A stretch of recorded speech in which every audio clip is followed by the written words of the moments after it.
Hello everyone. तो कैसे आप सब? उम्मीद करता हूँ बहुत ही अच्छे और बिल्कुल स्वस्थ होंगे वाले से। तो चलिए आज की वीडियो में हम सीखेंगे कि रासायनिक अभिक्रिया कितने प्रकार के हैं और बहुत ही अच्छे से पूरा फील आ जाएगा। और हर एक प्रकार यानी जितने भी हैं हम हर वीडियो में दो दो देखेंगे। तो आज आप ये देख लीजिए, ये है प्रकार का लिस्ट। आपको ये जो दिख रहा है 9 गो, इसमें से आज हम 2 पढ़ेंगे। 9 10 है तो इसमें से 2 पढ़ेंगे। कौन? संयोजन अभिक्रिया और वियोजन अभिक्रिया।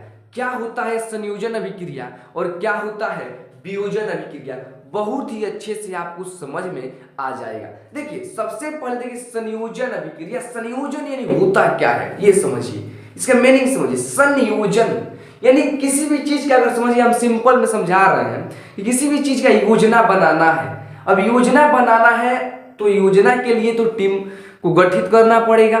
और गठित करके माने कहें कि हम योजना बना रहे हैं और एक हम यहाँ पर बैठे हैं और एक व्यक्ति हमसे 200 मीटर दूर बैठे हैं और तीसरे इधर 200 मीटर, ऐसे संगठित होते हैं लोग? नहीं, ये तो दूर दूर हो गए। तो यानी कि हम लोगों को संगठित होना है, संयोजन करना है, योजना बनाना है तो पास में आना होगा। पास में यानी कि मिलना होगा, मिल रहे हैं। उसी प्रकार से रासायनिक अभिक्रिया भी पदार्थ क्या होते हैं? आपस में मिलते हैं। आपस में क्या होते हैं? मिलते हैं। उसी को संयोजन अभिक्रिया कहते हैं, यानी पदार्थ का योजना। और योजना किसी भी चीज का बनाया जाता है तो वहां पर मिलान बहुत जरूरी है। तो उसी प्रकार से रासायनिक अभिक्रिया भी जब 2 या 2 से अधिक पदार्थ आपस में मिलकर एक पदार्थ का निर्माण कर दे तो उसे संयोजन अभिक्रिया कहते हैं। कहने का मतलब सिंपल सा है कि बहुत सारे लोग मिलकर एक योजना बनाते हैं और वो एक टीम के रूप में सामने आता है। उसमें लोग तो बहुत होते हैं मगर टीम एक ही होता है, उसी को संयोजन कहेंगे। यानी संगठित हो गए बहुत सारे लोग मिलकर और एक टीम डेवलप कर दिए। उसी प्रकार से केमिस्ट्री में भी देखने को मिलता है। जो भी सब्जेक्ट है हमारे डेली लाइफ से ये बिल्कुल भी अलग नहीं है, बस उसको हम क्या करते हैं, जोड़ते ही नहीं है, अपने लाइफ से जोड़ते ही नहीं है। और जिस दिन पढ़ाई को अपने डेली लाइफ से जोड़ लिए, पढ़ाई का फील आने लगेगा। तो संयोजन अभिक्रिया क्या होता है आप बहुत ही अच्छे से समझ गए होंगे मुझे लगता है। अगर थोड़ा सा भी डाउट है, अगर आपको लग रहा है कि मुझे ये जो है ना गांव वाला भाषा समझ में, तो किताब का भी भाषा आप देख लीजिए कि जब 2 या 2 से अधिक पदार्थ आपस में संगठित होकर मिलकर एक नए पदार्थ का निर्माण करें। पदार्थ कैसा होना चाहिए? नया पदार्थ होना चाहिए। एक नए पदार्थ का निर्माण करें उसे संयोजन अभिक्रिया कहते हैं। और पुराने पदार्थ और नए पदार्थ का गुण क्या होता है? भिन्न होता है, ये आपको भी पता है। तो इसी को संयोजन अभिक्रिया कहते हैं। भैया एग्जाम्पल बता दीजिए, एग्जाम्पल में क्या होगा? तो जो एग्जाम्पल हम हर बार देखते हैं तो पहले उसको लीजिए। H2 और O2 मिलकर क्या बनेगा? H2। देखिए 2 पदार्थ आपस में मिला, संगठित होकर एक नए पदार्थ का निर्माण कर रहा है, एक नए पदार्थ का निर्माण कर रहा है तो इसी को संयोजन अभिक्रिया कहते हैं। जैसे दूसरा एग्जांपल लीजिए, यानी कैल्शियम ऑक्साइड। क्या? कैल्शियम ऑक्साइड जब अभिक्रिया करेगा H2O से, जैसे कि मान लीजिए कैल्शियम ऑक्साइड क्या है? बिना बुझा हुआ चूना, तो अभिक्रिया करेगा सॉरी जल से किससे? H2O से। क्या बना लेगा?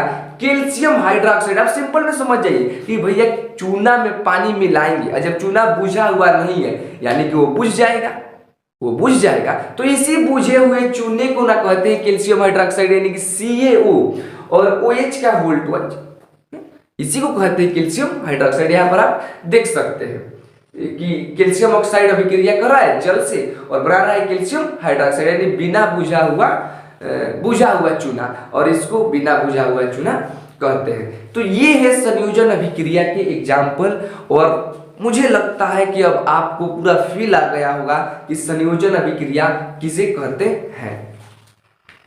और कहीं थोड़ा सा भी डाउट हो तो उसी के लिए बनाया गया है ये कमेंट बॉक्स। आप अपना बात रख सकते हैं और थोड़ा सा भी कहीं दिक्कत हुआ हो समझने में तो उसको फिर दोबारा किया जाएगा। तो चलिए अब दूसरा हम देखते हैं वियोजन अभिक्रिया क्या होता है। तो आप संयोजन अगर समझ गए तो वियोजन उसके विपरीत है। सेम वियोजन सेम है। वियोजन क्या है?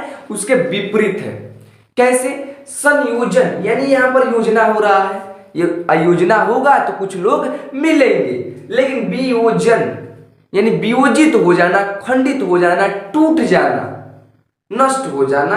और कोई भी चीज टूटेगा, नष्ट होगा तो एक जगह एकत्रित थोड़ी ना होगा, अलग अलग भागने का कोशिश करेगा।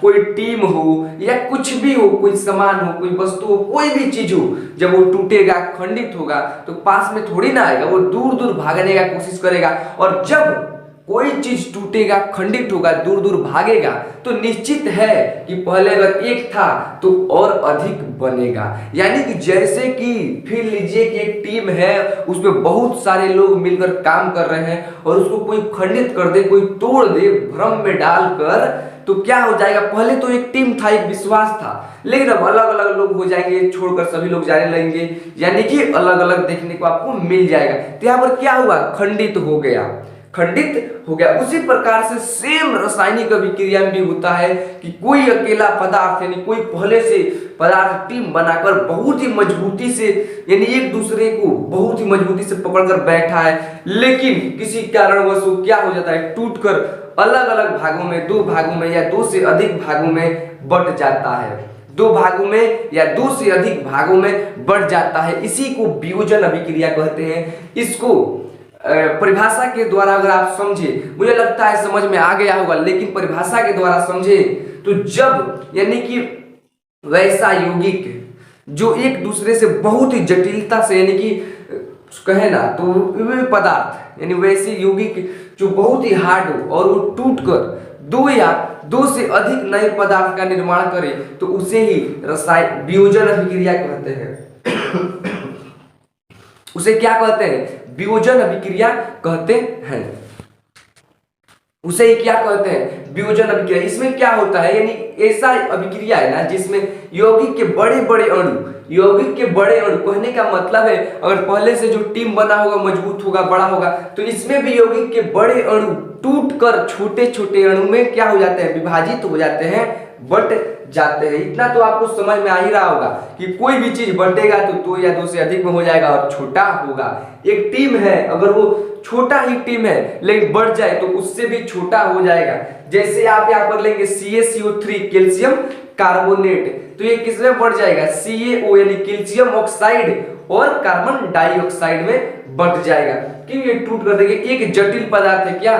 कैल्शियम कार्बोनेट CaCO3, और ये बट गया किसमें? कैल्शियम ऑक्साइड और कार्बन डाइऑक्साइड। उम्मीद करता हूं कि बहुत ही अच्छे से आपको ये दोनों कॉन्सेप्ट समझ में आ गया होगा और बहुत ही अच्छे से आप इसको समझ गए होंगे। तो चलिए इसके अगले वीडियो में हम देखेंगे द्विविस्थापन और एकल विस्थापन अभिक्रिया को, बहुत ही अच्छे से उसे समझने का प्रयास करेंगे। तो आप जो भी यानी कि आज सीखे हैं, पढ़े हैं, अपने आप से लिखने का प्रयास कीजिए। हाँ, अगर आपको नोट्स लेना है तो हमारे Telegram channel wonderful study classes को आप ज्वाइन कर सकते हो। वहां पर आपको ये पूरा नोट्स मिल जाएगा, आप लिखकर देखकर भी कर सकते हैं, मगर कोशिश कीजिएगा अपने आप से लिखने का। तो चलिए फिर मिलते हैं अगले वीडियो में, तब तक के लिए ओके, बाय बाय, और पढ़ाई करते रहिए। All the best.